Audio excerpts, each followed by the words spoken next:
Антитеза шендестіру кереғар ұғымды бетпе-бет қоятын айшықтаудың бір түрі.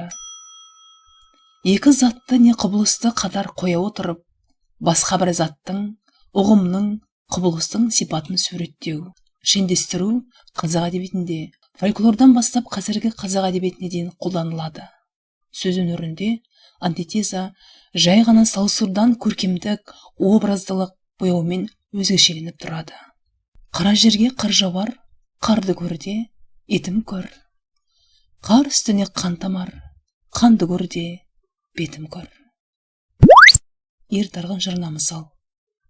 Бұл сұлулықты эстетикалық талғаммен қарама-қарсы айқын, ашық түстерді салыстыра көрсеткен шендестірудің өздік үлгісі. Келесі мысалдарға кезек берейік. Елдестірмек елшіден, жауластырмақ жаушыдан, халықтан алығы. Ұлық болсаң, кішік бол.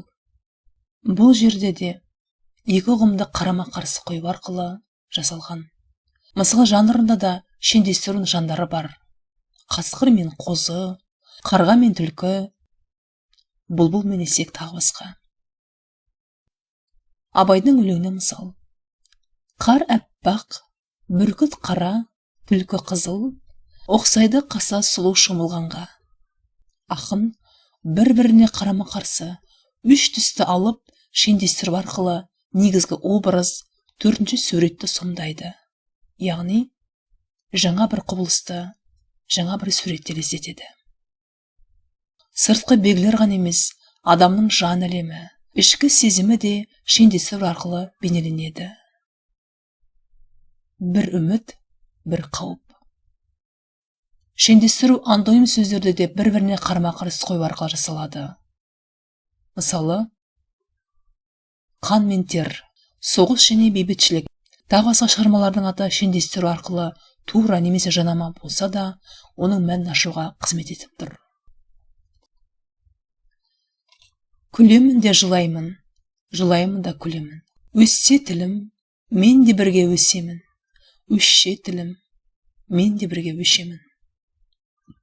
Қазіргі әдебиет танудағы қарама-қарсылықты айқындау көбінесе ашық, антоним сөздер арқылы да беріледі.